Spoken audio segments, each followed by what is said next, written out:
தசேஹுன் நீயா, ஒரு மனிதன் நீயத்தை சரிப்படுத்தி கொள்ளல் என்பது ஒரு முக்கியமான ஒரு அமல். தான் செய்யக்கூடிய விஷயங்களில் வெளிப்படையாக நாம் இப்போ பெரிய ஒரு கவனம் எடுத்து கொண்டிருக்கக்கூடிய விஷயம் என்ன அப்படி என்றால், இப்போ நம்ம ஏற்கனவே நம்ம கேட்ட உரையிலே நிறைய அமல்கள் நமக்கு என்ன செய்தன, சொல்லப்பட்டன. இதே போல் நம்ம நிறைய அமல்கள் இந்த ரமதான் வருகிற நேரத்தில் தராவிஹ் தொழுதலில் இருந்து, நோன்பு வைத்தலில் இருந்து, சஹர் செய்தலிருந்து, இஃப்தார் செய்வதில் இருந்து நிறைய விஷயங்களை நம்ம ஞாபகம் வைத்து கொண்டிருப்போம். ஆனால் இதையெல்லாம் தாண்டி இந்த தஸ்ஹீஹுன் நீயா என்று சொல்லக்கூடிய எண்ணத்தை சரிப்படுத்தி கொள்ளல், எமது அல்லாவுக்கும் எமக்கும் இடையிலான அந்த எண்ணக்கருவை சரிப்படுத்தி கொள்ளல் என்பதில் பெரும்பாலானவர்கள் அதுக்கு ஒரு மாதம் இல்லையே, அதை சரிப்படுத்துறதுக்கு என்ன ஒரு மாதம் இல்லை. எல்லாம் அமல்கள் எண்ணங்களை சரிப்படுத்தி கொள்றதுக்கு மனிதனுடைய சந்தர்ப்பங்களும் சூழ்நிலைகளும் தான் என்ன செய்கின்றன, காரணமாக இருக்கின்றன. ஒரு அறிஞர் சொல்கிறார், அபூபக்கர் ரலியல்லாஹு அன்ஹு அவர்கள் நிறைய நோன்புகளாலும் நிறைய தொழுகைகளாலும் நிறைய தர்மங்களாலும் அல்ல இந்த சமுதாயத்திலே மேலோங்கினார். அவரை விட நிறைய தொழுத மக்களை வரலாற்றில் நீங்கள் இமாம்களுடைய வரலாற்றில் என்ன செய்யலாம், நீங்கள் பார்க்கலாம். அவரை விட நிறைய தர்மங்கள் செய்தவரையெல்லாம் என்ன செய்யலாம், பார்க்கலாம். அபூபக்கர் ரலியல்லாஹு அன்ஹு அவர்களை விட எண்ணிக்கையில் கணக்கில் நிறைய தர்மம் செய்தவர்களை பார்க்கலாம். தொழுகை கடமையாக்கப்பட்டு அபூபக்கர் ரலியல்லாஹு அன்ஹு அவர்கள் ஒரு 20-30 வருடம் என்ன செய்திருப்பார்கள், தொழுதிருப்பார்கள். 5 வயதிலிருந்தே தொழுகைக்கு பழக்கப்பட்ட மக்களாகத்தான் நம்மள் அதிகமான பேர் என்ன செய்கிறோம், இருக்கிறோம். இப்போ அமல்கள் என்று எடுத்து பார்த்தீங்கன்னு சொன்னால் அபூபக்கர் ரலியல்லாஹு அன்ஹு அவர்கள், அதாவது எண்ணிக்கையில் பார்த்தீங்கன்னா மக்களை விட்டு அதனால் அவர் சிறப்பு பெறவில்லை. லிஷைஇன் வகர ஃபீ கல்பிஹி, அவரது உள்ளத்திலே பதிந்து விட்டு போன ஆழமாக பதிர்ந்திருக்கக்கூடிய ஒன்றின் காரணமாகத்தான் அபூபக்கர் ரலியல்லாஹு அன்ஹு அவர்கள் இந்த மக்கள் எல்லோரை விட என்ன செய்தார், மேலோங்கினார் என்று அவர் சொல்கிறார். முக்கியமான ஒரு வார்த்தை, அவருடைய உள்ளத்தில் இந்த இஸ்லாத்தை பற்றி உள்ள பார்வை, இந்த ஈமானை பற்றி உள்ள பார்வை, முழு உலகத்தையுமே அவருக்கு முன்னால் கொண்டு வந்து வைத்தாலும் கூட, முழு உலகமும் கையில் கிடைத்தாலும் கூட இஸ்லாத்திலிருந்து ஒரு சாணியேனும் சறுக்காத, இஸ்லாத்தை விட்டு கொடுக்காத அந்த மனோபாவம், ஆட்சியில் அவர் அமர்த்தப்பட்டாலும் சரி, அவர் எப்படி சாதாரண ஒரு குடிமகனாக இருக்கிற நேரத்தில் அந்த இஸ்லாத்துடைய விஷயங்களில் எப்படி அவர் அதாவது கரெக்டாக இருந்தாரோ அதே நிலையில் அவருடைய உயர்ந்த அந்தஸ்து கிடைக்கின்ற பொழுதும் அதே நிலையில் இருந்தது. அந்த மாற்றங்கள் எதுவுமே என்ன, அவரது குண இயல்புகள் நளினமான ஒரு குண இயல்பாக இருந்தும், மென்மையான ஒரு குண இயல்பாக இருந்தும், ஆட்சிக்கு வந்த பின்னால் உமர் இப்னு கத்தாப் ரலியல்லாஹு அன்ஹு அவர்கள் எடுக்க முடியாத முடிவுகளை எல்லாம் என்ன செஞ்சார், அவர் எடுத்தார். அபூபக்கர் ரலியல்லாஹு அன்ஹு அவர்கள் எடுக்க வைத்தது அவருடைய இயல்புகள் அல்ல, மார்க்கம். சிலருடைய இயல்பின் காரணமாக சில அமல்களை செய்வோம், விட்டு கொடுப்போம், பணிந்து நடந்து கொள்வோம், எல்லாமே நம்ம என்ன செய்வோம். காரணம் என்னன்னு பார்த்தீங்கன்னா, எதிர்க்கக்கூடிய திராணி அவர்கிட்ட இருக்காது, அவர்கிட்ட ஒரு உறுதியான ஒரு தன்மை இருக்காது. அதன் காரணமாக விட்டு கொடுக்கக்கூடியவர்களும் என்ன செய்வார்கள், இருப்பார்கள். அவர்கள் எதிர்க்கக்கூடிய திராணி இல்லாமல் தான் பணிவாக இருக்கிறார்கள், விட்டு கொடுக்கிறார்கள். நீங்கள் எங்கே பார்க்கலாம்னு சொன்னால், மற்ற மதத்துடைய கொள்கைகளோடு அவர் நடந்து கொள்கின்ற நேரத்தில் என்ன செய்யலாம், பார்த்துடலாம், அங்கேயும் விட்டு கொடுத்துக்கிட்டு இருப்பார். ஏன்னா அந்த இயல்புடைய தன்மை. அபூபக்கர் ரலியல்லாஹு அன்ஹு அவர்கள் இயல்பின் காரணமாக அப்படி நடக்கலை. அவருடைய இயல்பு நளினம், விட்டு கொடுத்தல், மன்னித்தல். ஆனால் உறுதியாக இருக்க வேண்டிய இடம் உண்டு வந்த நேரத்தில் உமர் இப்னு கத்தாப் ரலியல்லாஹு அன்ஹு அவர்களால் எடுக்க முடியாத முடிவுகளை கூட என்ன செய்தார்கள், அபூபக்கர் ரலியல்லாஹு அன்ஹு அவர்கள் எடுத்தார்கள். உங்களுக்கு தெரியும், உசாமா ரலியல்லாஹு அன்ஹு அவர்கள் படை அனுப்புகிற நேரத்தில் அபூபக்கர் ரலியல்லாஹு அன்ஹு அன்சாரிகள் சார்பாக போய் என்ன செய்கிறார்கள், பேசுகிறார்கள். அப்போ அந்த நேரத்தில் அபூபக்கர் ரலியல்லாஹு அன்ஹு உமர் இப்னு கத்தாப் கேட்ட கேள்வி என்ன, ஹபில்த இப்னுல் கத்தாப், கத்தாபுடைய மகனே என்ன புத்தி போய் விட்டதா, இஸ்தஅமலஹு ரசூலுல்லாஹி ஸல்லல்லாஹு அலைஹி வஸல்லம் வ தஅமுருனி அன் அன்ஸிஅஹு, அவரை நியமித்தவர் அல்லாஹ்வுடைய தூதர், நீங்கள் என்னை நீக்குமாறு சொல்கிறீர்களே அப்படி என்று சொல்லி என்ன செய்தார்கள், அபூபக்கர் ரலியல்லாஹு அன்ஹு அவர்கள் கேட்டார்கள். அந்த உறுதிக்கு முன்னால் உமர் இப்னு கத்தாப் ரலியல்லாஹு அன்ஹு அவர்களுக்கு என்ன, எந்த வார்த்தையும் சொல்ல முடியாத நிலையில் இருந்தது. அதே போல முர்த்ததுகளுக்கு எதிரான யுத்தம், ஜக்காத்துடைய எதிர்ப்பு யுத்தம் என்று எல்லா விஷயங்களை நீங்கள் எடுத்து பார்த்தீங்கன்னு சொன்னால், பின்னால் வந்த எத்தனை ஆட்சியாளர்களாக இருந்தாலும் அபூபக்கர் ரலியல்லாஹு அன்ஹு அவர்களுக்கு கடன்பட்டவர்கள் தான். ஏன்னா இஸ்லாத்துடைய அந்த அத்திவாரத்தை எல்லாம் தகர்க்கக்கூடிய போராட்டங்கள் வந்த நேரத்தில் அதை நிலைநிறுத்திட்டு போவதற்கு அல்லாஹ் தேர்ந்தெடுத்த நபர் யாரு, அபூபக்கர் ரலியல்லாஹு அன்ஹு அவர்கள். எங்கட பார்வையில் நம்ம யாரை தேர்ந்தெடுப்போம், உமர் ரலியல்லாஹு அன்ஹு என்ன செய்வோம், தேர்ந்தெடுப்போம். அந்த விஷயம் அதை ஒரு இமாம் அழகாக சொல்கிறார். அபூபக்கர் ரலியல்லாஹு அன்ஹு அவர்கள் நிறைய தொழுகைகளாலோ நிறைய தர்மங்களாலோ எண்ணிக்கையில் இஹ்லாஸில் அதிகம், அவர்கிட்ட இருந்ததில் கொடுத்தது எல்லாம், அவருக்கு கிடைச்ச நேரத்தில் தொழுதது அதிகம், அது வேறு. கணக்கு என்று எடுத்து பார்த்தீங்க என்று சொன்னால் அவருடைய அதிகம் அல்ல, மற்றவர்களோடு ஒப்பிடுகிற நேரத்தில் ஒரு இரவில் ஒரு குர்ஆனை முடித்த இமாம்களுடைய வரலாறு நம்ம என்ன செய்கிறோம் பார்க்கிறோம். அப்படி அபூபக்கர் ரலியல்லாஹு அவங்க என்ன செய்யலை, முடித்தது இல்லை. இப்படியெல்லாம் இருக்கிற நேரத்தில் எப்படி அவர் சிறப்பு பெற்றார்?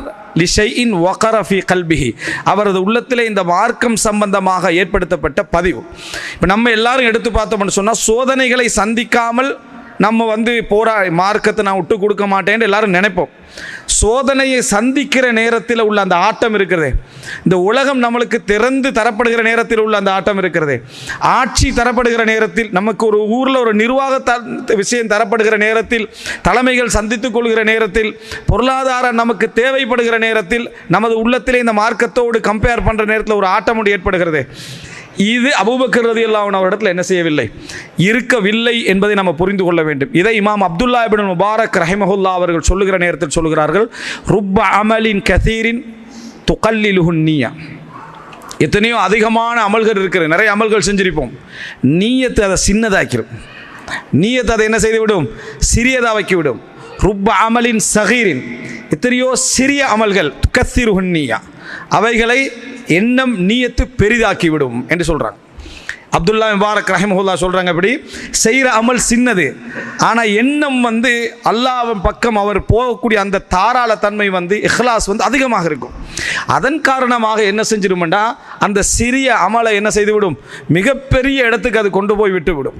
எத்தனையோ பெரிய அமல்களாக இருக்கும், ஆனால் அந்த எண்ணத்தின் காரணமாக, அல்லாஹ்வின் பக்கம் நெருங்குகின்ற முறைமையின் காரணமாக அந்த அமல் அப்படியே என்ன செஞ்சிடும், மிகவும் குறைந்து விடும். ஒரே சஃபில் எத்தனையோ பேர் தொழுவார்கள், சலஃபு அறிஞர்களுடைய ஒரு வார்த்தை, ஒரே சஃபில் எத்தனையோ பேர் தொழுவார்கள், ஆனால் அந்த தொழுகையில் வானத்துக்கும் பூமிக்கும் இடையிலான வித்தியாசம் என்ன செய்யும், அந்த கபூலில் என்ன செய்யும், இருக்கும் நீயத். எனவே நாங்கள் கணக்கை பார்ப்போம், எண்ணிக்கையை பார்ப்போம், அல்லாஹ் தஆலா எண்ணத்தை என்ன செய்வான், பார்ப்பான். இந்த அமல் எதற்காக செய்யப்படுகிறது? அப்போ எங்களுடைய இந்த விஷயத்தில் நாம் எவ்வளவுக்கு இந்த எண்ணத்தை கவனம் எடுக்கிறோம் தெரியுமா? நியத்து விஷயத்தில் கொஞ்சமாக தான் கவனம் எடுக்கிறோம். அல்லாஹ்வுக்காக செய்கிறோமா அப்படின்ற அளவில் மட்டும்தான் கவனம் எடுக்கிறோம். ஆனால் எண்ணத்தாலே பல கோடி நம்ம என்ன செய்யலாம், அமல்களை சம்பாதிக்க முடியும் என்பதில் நம்ம கவனம் செலுத்துவது ஒரே அமலாக இருக்கும். பலவிதமான அமல்களை தேடுவோம், இந்த அமல் கிடைக்குமா, அந்த அமல் கிடைக்குமா, நிறைய விஷயங்கள் தெரியும். இப்போ நமக்கு மறந்து போன சுண்ணாக்கள் நமக்கு கிடைச்ச அளவுக்கு சஹாபாக்களுக்கும் தெரியுமோ தெரியாது. அந்த அளவுக்கு ஒவ்வொருத்தருடைய இல்மில் இருந்திருக்காது. எல்லாம் பரந்த இல்மாக இருந்தாலும் தனிநபருக்கு இருந்திருக்காது. நம்ம என்ன செஞ்சிடோம்னா, 1000 சுண்ணத்துக்கள் ஒரு புக்கை கண்டா என்ன செஞ்சிடுறது, எடுத்து படிப்போம். 1000 சுண்ணத்து என்ன அப்படின்னு படிப்பதில் நமக்கு ஆர்வம் இருக்கிறது, ஒரு அளவு வாசிப்பதில் அந்த எண்ணிக்கையை பார்த்து ஆர்வம் இருக்கிறது, நல்ல விஷயம். ஆனால் அது எண்ணத்தால் அழகுபடுத்தி அதிகரிக்கக்கூடிய எண்ணம் நம்மிடத்தில் இருக்கிறதா என்று பார்த்தால் இல்லை. இந்த வசனத்தை பாருங்கள், அப்துல்லா முபாரக் ரஹிமஹுல்லா அவர் பெரிய ஒரு கனி, மிகப்பெரிய வசதி படைத்த மிகப்பெரிய ஒரு ஆலிம், அறிஞர், மிகப்பெரிய ஒரு முஜாஹித், மிகப்பெரிய ஒரு போராட்ட வீரர், இல்முக்கும் இல்மை பரப்பக்கூடியவர்களுக்கும் பொருளாதாரத்தை அள்ளி கொடுத்த நபர்களில் ஒருவர் இமாம் அப்துல்லா முபாரக். அவர் சொல்கிறாரு, பாருங்கள், அல்லாஹ் அவருக்கு எல்லாத்தையும் என்ன செஞ்சுக்கிறான், கொடுத்திருக்கிறான். வசதி படைத்தவராகவும் பெரிய ஒரு ஆலிமாகவும் ஒரு முஜாஹிதாகவும் இருக்கக்கூடிய அந்த மனிதர் சொல்கிறார், ருப்ப அமலின் சகீரின் துகஸ்ஸிருஹுன் நிய்யா. எத்தனையோ சின்ன அமல்கள் எண்ணம் என்ன செஞ்சிடும், அதை கொண்டு போய் அதிகமான இடத்துல, ஒரு பெரியோரு இடத்துல என்ன செய்து விடும், வைத்து விடும் என்று என்ன செய்கிறார்கள் சொல்கிறாங்க. அபு ஹாசிம் ரஹிமஹுல்லா சொல்லுகிறார்கள், அதாவது எந்த தஸ்ஹீஹில் தமாயிர், உள்ளத்துடைய அந்த குறைகளை எல்லாம், அந்த எண்ணங்களை எல்லாம் நாம் சரிப்படுத்த முயற்சி எடுக்கின்ற பொழுது அந்த இடத்தில் தான் துஃபருல் கபாயிர், பெரும்பாவங்கள் மன்னிக்கப்படுகின்றன என்றார். பெரும்பாவங்கள் மன்னிக்கப்படுகின்ற இடமே என்ன என்றால், எண்ணங்களை நாங்கள் சரிப்படுத்த ஆரம்பிக்கிற நேரம்தான் பெரும்பாவத்துக்கான மன்னிப்பு வர ஆரம்பிக்கிறது என்று இமாம் அபு ஹாசிம் ரஹிமஹுல்லா அவர்கள் என்ன செய்கிறார்கள், சொல்லுகிறார்கள். அதனால தான் அலி இப்னு அபி தாலிப் ரலியல்லாஹு அன்ஹு அவர்கள் சொன்னார்கள், உங்களது மிகப்பெரிய கவனம் அமல் செய்வதில் இருப்பதை விட அமல் கபூலாகியதா என்பதில் இருக்க வேண்டும். உங்களோட மிகப்பெரிய கவனம் எதில் இருக்கணும், அமல் செய்வதில் இல்லை, அந்த அமல் செய்வதில் இருப்பதை விட கபூலாகியதில் இருக்க வேண்டும். இப்ராஹிம் அலைஹிஸ்ஸலாம், இஸ்மாயில் அலைஹிஸ்ஸலாம் பள்ளியை கட்டி முடித்து விட்டு, கட்டினது என்ன பள்ளி, உலகத்திலேயே என்ன மிகச்சிறப்பான பள்ளி, கட்டி முடித்துட்டு என்ன துவா கேட்டாங்க, ரப்பனா தகப்பல் மின்னா இன்னக அன்தஸ் ஸமீஉல் அலீம், யா அல்லாஹ் எங்களிடமிருந்து ஏற்றுக்கொள்வாயாக, எங்களிடமிருந்து ஏற்றுக்கொள்வாயாக. துஆவை செய்துவிட்டு, ஒரு அமலை செய்துவிட்டு தகப்பல் மின்னா என்று சொல்கின்ற பழக்கம் நபிமார்களுடைய பழக்கம். அதை யாரெல்லாம் ஏற்றுக்கொள்வாயாக என்று சொல்கிறது அப்படின்னா, நம்ம அவங்க எண்ணத்தில் மிகவும் கவனமாக இருக்கிறாங்கன்னு அர்த்தம். நாங்கள் எப்படி பார்ப்போம்னா, இஹ்லாஸாக நம்ம செஞ்சோம், குர்ஆன் சுன்னா அடிப்படையில் செஞ்சோம், அதோடு நம்ம என்ன செஞ்சிடறோம், அதை முடித்து விடுகிறோம். இது கபூலாகியதா இல்லையா என்ற கவலை இருக்கிறது. கபூலாக்கப்பட்டு விட்டதா இல்லையா என்ற கவலை, அதைத்தான் குர்ஆனுடைய தஃசீராக சொல்வார்கள் முஷ்ஃபிகூன். அவர்கள் அஞ்சியவர்களாக இருப்பார்கள், பயந்தவர்களாக இருப்பார்கள். என்ன இஷ்ஃபாக் அப்படின்னு சொன்னால் அமல்கள் ஏற்றுக்கொள்ளப்பட்டதா இல்லையா. ஏனென்றால் ஹசனுல் பஸரி ரஹ்மஹுல்லாஹ் சொல்கிறார்கள், அதாவது ஒரு அடியானுக்கு மிகவும் கவலை தரக்கூடிய விஷயம் என்ன தெரியுமா? பாவம் எழுதப்பட்டது கன்ஃபார்ம். பாவம் என்ன? நான் செய்த பாவம் எழுதப்பட்டது நிச்சயம். நான் செய்த அமல் அங்கீகரிக்கப்பட்டதாண்டு நிச்சயம் இல்லை. நான் செய்த அமல் அங்கீகரிக்கப்பட்டதா என்ற நிச்சயம் இல்லை. ஆனால் நான் செய்த பாவம் நிச்சயமாக என்ன செய்தது? எழுதப்பட்டது. இந்த கவலை தான் ஒரு மூமினுடைய பெரிய ஒரு கவலை. இதிலையும் நம்ம செய்த அமலில் நம்ம புறம் பேசுகிற நேரத்தில் யாருக்கு ஒருவருக்கு வழங்கப்படுகிறதோ அந்த அமல், எந்த அமல் வழங்கப்படும்? 100 அமல் செஞ்சுருந்தோம்டா அல்லாட்ட 20 கபூலாகிச்சுன்னு சொன்னால் அந்த 20லிருந்து தான் என்ன செய்யும்? எடுத்து கொடுக்கப்படும். நம்ம வந்து ஒரு 30 ரமலான் தொழுதிருக்கிறோம். 30 ரமலான்லையும் தொழுது ஒரு 10 ரமலான் தான் கபூலாகி இருந்தால் நம்மளோட கணக்கில் 30 ரமலான், அல்லாவுடைய கணக்கில் அது ஒரு 10 ரமலான். புறம் பேசியவருக்கு எடுத்து கொடுக்கப்படும். எதிலிருந்து? இந்த 10லிருந்து தான் என்ன செய்யப்படும்? எடுத்து கொடுக்கப்படும் என்பதை நம்ம புரிந்து கொள்ள வேண்டும். இப்படியாக இருந்தால் அதை தான் இமாம் அப்துல்லா முபாரக் ரஹிமஹுல்லாஹ் சொல்கிறார்கள், யாரையாவது பற்றி நான் புறம் பேசுவதாக இருந்தால் என் பெற்றோர்களை பற்றி நான் என்ன செய்திருப்பேன்? புறம் பேசியிருப்பேன். எனது அமல்களுக்கு அவர்கள்தான் மிகவும் தகுதியானவர்கள். எனது அமல்களுக்கு அவர்கள் தான் மிகவும் தகுதியான. நான் ஒரு அமலை செஞ்சு இன்னொருத்தருக்கு கொடுக்குறேன்னா யாருக்கு கொடுக்கணும்? என் தாய் தந்தைக்கு என்ன செய்யணும்? நான் கொடுத்திருப்பேன் அப்படின்னு என்ன செய்கிறாங்க? சொல்கிறார்கள். அன்புள்ள சகோதரர், இதெல்லாம் எதை காட்டுகிறது தெரியுமா? தஸ்ஹீஹுன் நிய்யா, எண்ணத்தால் நாம் எப்படி இருக்கிறோம். ஒரு அமலை செய்கிற நேரத்தில் உள்ளத்தில் ஷைத்தானுக்கு 2 விதமான லாபம். இமாம் இப்னுல் ஜௌசி ரஹிமஹுல்லாஹ் தல்பீஸ் இப்லீஸில் சொல்கிறாரு, 2 விதமான லாபம். ஒன்றில் உங்களை அமல் செய்யாமல் ஆக்குறது, செஞ்சீங்கன்னா உங்களே இமாம் ஆக்குறது. அப்படின்னு என்ன? நீங்கள் வந்து ஒரு அமல் செய்யலைன்னு வைங்க, அமல் செய்யாததுக்கான நியாயங்களை உங்களுக்கு ஷைத்தான் சொல்லிக்கொண்டே இருப்பான். செஞ்சு என்ன செஞ்சவங்கெல்லாம் எப்படி இருக்கிறாங்க, செய்கிறவங்கெல்லாம் எப்படி இருக்கிறாங்க அப்படி என்று அதை சொல்லிக்கிட்டே இருப்பான். நீங்கள் எப்படியோ போராடி அமல் செய்கிற இடத்துக்கு வந்துட்டீங்கன்னா நிறைய அமலை நல்லா கூட்டி விட்டு எண்ணத்தை ஹராபாக்கிறது. எண்ணத்தை ஹராபாக்கிறேன்னா என்னென்னா, அவனை விட நான் தொழுகிறேன், அவனை விட நான் என்ன செய்கிறேன், நான் தர்மம் செய்கிறேன். ஒப்பிடுறதெல்லாம் யாருன்னா அபூபக்கர் உமர் ரலியல்லாஹு அவனோட பக்கத்தில் உள்ளவரோடு தான் என்ன செய்யற, கம்பேர் பண்ணுறது. அவர் இவரை மாதிரி ஒரு ஆளாக தான் இருப்பார். உலகத்தில எல்லாம் மேலுள்ளவனை பார்க்குறது, அமல்கள் எல்லாம் கீழுள்ளவனை பார்க்குற. இமாம் புகாரி அதபுல் முஃபரத்தில் பதிவு செய்கிறாரு, ஒரு ஆக்கில் சிறந்தவன் என்ன செய்வான்டா, அமல்களில் மேலுள்ளவனை பார்ப்பான், உலக விஷயத்தில் கீழுள்ளவனை பார்ப்பான். நம்ம மாறி தான் என்ன செய்வோம், பார்க்கிறோம். இந்த மாதிரியாக இல்லாமல் நம்ம ஆறுதல் படுத்திக் கொள்வதெல்லாம் இந்த முறையில் தான். ஒரு இமாம் ஒரு இரவில் முழு குர்ஆனை முடித்தார் என்று சொன்ன உடனேயே நமக்கு 2-3 கேள்வி வரும். 3 நாளை குறை ரசூல் ஸல்லல்லாஹு அலைஹி வஸல்லம் ஓத வேணான்னு சொன்னாங்களே, இவர் முடிச்சு. இது ஒரு நியாயமான கேள்வி. அடுத்த ஒரு கேள்வி வரும், என்னென்னா, கதை தானே, சும்மா எழுதிப்பாங்க போல இருக்கின்ற. எப்படி? அப்படி ஒரு வரலாறு தானே, அப்படியா, அதனால் சும்மா எழுதிருப்பாங்க போல. அது எதனால் வருது அப்படின்னு சொன்னால், நாம் எமது முகத்தை தான் மற்றவர்கள் எல்லாரிலையும் பார்ப்போம். எமது முகத்தை தான் என்ன செய்வோம், மற்றவங்க எல்லாம். நான் ஒரு ஜுஸுக்கே இந்த பாடுபடுறேன், இமாம் 10 ஜுஸு ஓதிருக்கின்ற ஒரு வகையில் ஏற்றுக்கிட்டு போகலாம். அவர் முழு குர்ஆனை ஓதுறன்றது என்ன சாத்தியம் இல்லை. ஆனால் இது வெளிப்படையாக கேட்டால் குஃப்ருன்னு சொல்லிடுவாங்கன்னு ஒன்றுமே சொல்லாமல் அப்படியே போய் கண்டிக்கிறது.